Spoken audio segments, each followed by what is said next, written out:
So hello everyone, as all know my name is Abhay Pratap Singh and welcome back to my channel. तो जैसा कि मैंने आपको प्रॉमिस किया था कि मैं इस वीडियो में अपने किचन का टूर दूंगा और साथ ही साथ मैं आपको शो करूंगा कि किस तरीके से हम अपना क्लाउड किचन रन कर रहे हैं, किस तरीके से हमारी टीम सारी काम कर रही है, वो आपको शो करूंगा। बट अनफॉर्चुनेटली ये वीडियो रिकॉर्ड करना मेरे लिए बहुत ज़्यादा इंपॉर्टेंट था।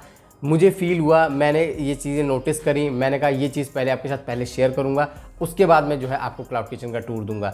तो इस वीडियो में हम आज डिस्कस क्या करने वाले हैं, इस वीडियो के अंदर हम as a cloud kitchen owner वो चैलेंजेस हम डिस्कस करेंगे जो मैं फेस कर रहा हूं और बाकी क्लाउड किचन ओनर फेस कर रहे हैं, क्योंकि मैं काफ़ी क्लाउड किचन ओनर से मिलता रहता हूं, उनसे मैं डिस्कस करता रहता हूं कि किस तरीके से जो है हम इस प्रॉब्लम को जो है वो टैकल कर सकते हैं और कैसे हम इसका सोल्यूशन निकाल सकते हैं। तो सबसे पहले तो मैं आपको बता दे रहा हूं कि क्लाउड किचन की इंडस्ट्री को बहुत ज़्यादा हाइप किया जा रहा है, इसमें नो डाउट है। अगर आप क्लाउड किचन सर्च करेंगे यूट्यूब पे तो वहाँ पर आपको बहुत सारे लोग ऐसा प्रॉमिस करते हुए मिल जाएंगे कि आपने जो है 6 महीने में 7 लाख का रेवेन्यू कर लिया, या 10 महीने में आपने 20 लाख का रेवेन्यू कर लिया, या 1 साल में आपने 1 करोड़ का रेवेन्यू कर लिया।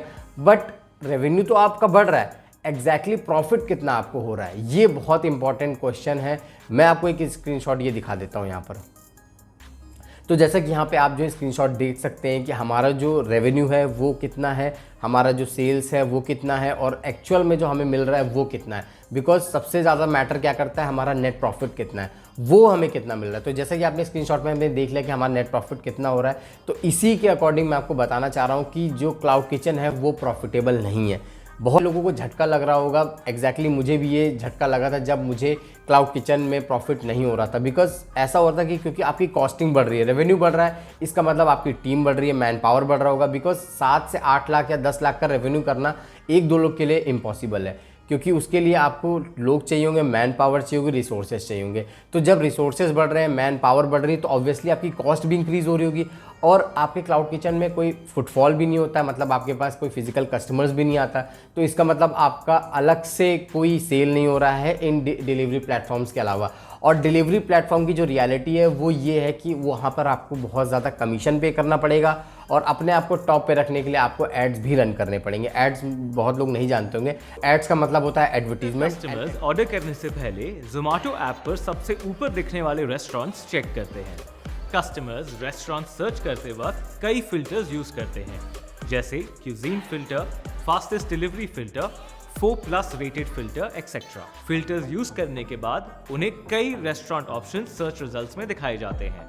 इन रिजल्ट्स में रेस्टोरेंट्स विद एड्स सबसे ऊपर डिस्प्ले होते हैं। ये कॉस्ट होती है और वो कॉस्ट किसी शहर में, जैसे अभी लखनऊ का जो कॉस्टिंग चल रहा है वो 7 रुपीज़ पर क्लिक है, बट दिल्ली या मुंबई जैसे शहर में ये पर क्लिक का जो कॉस्ट है वो अराउंड जाता है आपका 15 से 20 रुपये। दूसरा, इनका जो कमीशन है वो अराउंड 30 से 35% हो गया। तो अगर आप इन दोनों का मार्जिन निकालेंगे, जो हमने मार्जिन निकाला है, तो हमारा जो अभी डिडक्शन होता है वो अराउंड 50% होता है। गेस कर सकते हैं, 7 लाख की सेल करी, 7 लाख का रेवेन्यू था और आपके अकाउंट में कितना है, 3.5 लाख। अब आप इमेजिन कर सकते हैं, आपकी टीम इतनी बड़ी है, आपके पास रिसोर्सेज इतने ज़्यादा हैं, आपकी रेंटल कॉस्ट है, आपकी पैकेजिंग कॉस्ट है, क्या ये मैनेज हो पाएगा 50% के अंदर? तो जो नेट प्रॉफिट निकल करके आता है, जो हमने कैलकुलेट किया, वो अराउंड आता है 9 से 10% का। किचन में सर्वाइव करना, मुझे नहीं लगता कोई सर्वाइव कर पाएगा। तो अब आप ये सोच रहे होंगे कि आप कैसे क्लाउड किचन की इंडस्ट्री में सर्वाइव करें। तो हमारा सर्वाइव करने के बहुत सारे रीजंस हैं, वो मैं आपको आने वाली सीरीज में बताऊंगा। लेकिन पहला रीज़न मैं आपको जरूर दे रहा हूँ, वो है ऑफलाइन सेल। अगर आपके पास ऑफलाइन सेल है, अगर आपके पास कस्टमर का फुटफॉल है, तो आप क्लाउड किचन की इंडस्ट्री में सर्वाइव कर पाएंगे, अदरवाइज आपका सर्वाइव करना मुश्किल है। तो अब मैं ये डिस्कस कर ले रहा हूँ, जो क्लाउड किचन स्टार्ट करना चाहते हैं उनका क्या जो है वो व्यू हो सकता है इस पर्टिकुलर वीडियो के थ्रू। तो अब मैं डिस्कस कर लेता हूँ सेकंड पॉइंट, जो कि बहुत ज़्यादा इंपॉर्टेंट है as a cloud kitchen owner. अगर आप इनिशियल लेवल पे रेंटल ले रहे हैं, आपके पास अगर स्पेस ले रहे हैं, तो कोशिश करिए कि जो आपका रेंट हो वो कम से कम हो।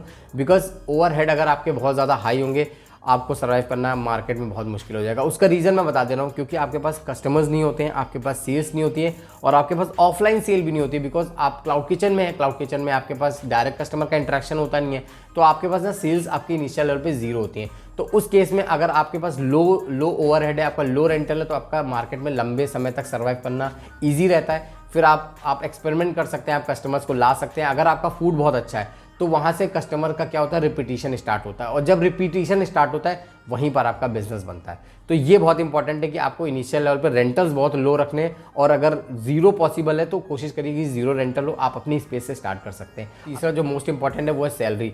अगर आप किसी भी टीम मेंबर को लेकर के आते हैं या फिर आप किसी क्वालिटी स्टाफ को लेकर के आते हैं तो उनकी सैलरीज आप जानते हैं सेम ही रहेगी, क्योंकि क्लाउड किचन होटल दोनों अलग नहीं है, वो सेम ही है। बस ये उसमें फिजिकल इंटरेक्शन नहीं होता है पब्लिक के साथ, इसमें फिजिकल इंटरेक्शन होता है। बट आपका जो स्टाफ आएगा वो सैलरी पे आएगा, तो कोशिश करिए कम से कम सैलरी हो, और या फिर पॉसिबल हो सकता है तो आपके अगर टीम मेंबर कुक कर सकते हैं या टीम मेंबर अगर आपका प्रिपेयर कर सकते हैं, तो मैं सजेस्ट करूंगा कि टीम मेंबर पे रिलाई करिए रादर देन स्टाफ हायर करने के।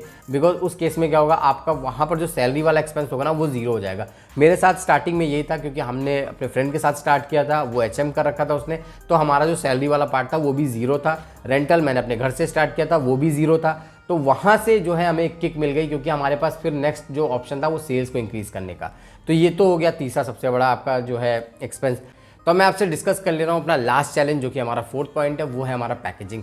तो अब हम ये डिस्कस कर लेते हैं कि पैकेजिंग की कॉस्ट कैसे रिकवर करें। और पैकेजिंग की कॉस्ट है वो बहुत हाई क्यों होती है, बिकॉज आपके पास कस्टमर फिजिकली आ नहीं होता, वहाँ पर कोई डाइनिंग नहीं होती है, आपका जो फूड होता है वो डिलीवर होता है। तो उस केस में पैकेजिंग कॉस्ट भी एक बहुत बड़ा चैलेंज होता है। तो उस केस में क्या होता है कि जोमेटो स्विगी आपको ये ऑप्शन देते हैं कि किस तरीके से जो है आप अपना पैकेजिंग चार्ज जो है कस्टमर के बिल में ऐड कर सकते हैं। तो वो हर टाइम क्या होगा, जब कस्टमर आपके पास फूड ऑर्डर करेगा तो वो पैकेजिंग चार्ज आपका जो है बिल में ऐड होकर के आपको वो है मिल जाएगा।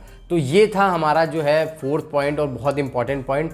तो आई होप ये वीडियो आपको पसंद आया होगा। तो आने वाली वीडियोस में मैं आपके साथ डिस्कस करूंगा कि किस तरीके से हम लोग और भी चैलेंजेस के साथ डील कर रहे हैं, और हाँ, हम लोग कैसे अपने क्लाउड किचन मॉडल से हाइब्रिड मॉडल पे जा रहे हैं, और उस मॉडल का यूज़ करके हम लोग अपने आप को प्रॉफिटेबल बना रहे हैं। क्लाउड किचन और ये सीरीज़ आपको जरूर देखनी चाहिए, बिकॉज हम लोग आने वाली वीडियोज़ में डिस्कस करेंगे कि क्लाउड किचन मॉडल का यूज़ करके कैसे ब्रांड को हम बिल्ड करेंगे, और कैसे क्लाउड किचन मॉडल का यूज़ करके हम लोग प्रॉफिटेबल हो सकते हैं। So thanks for watching. Stay awesome and stay healthy.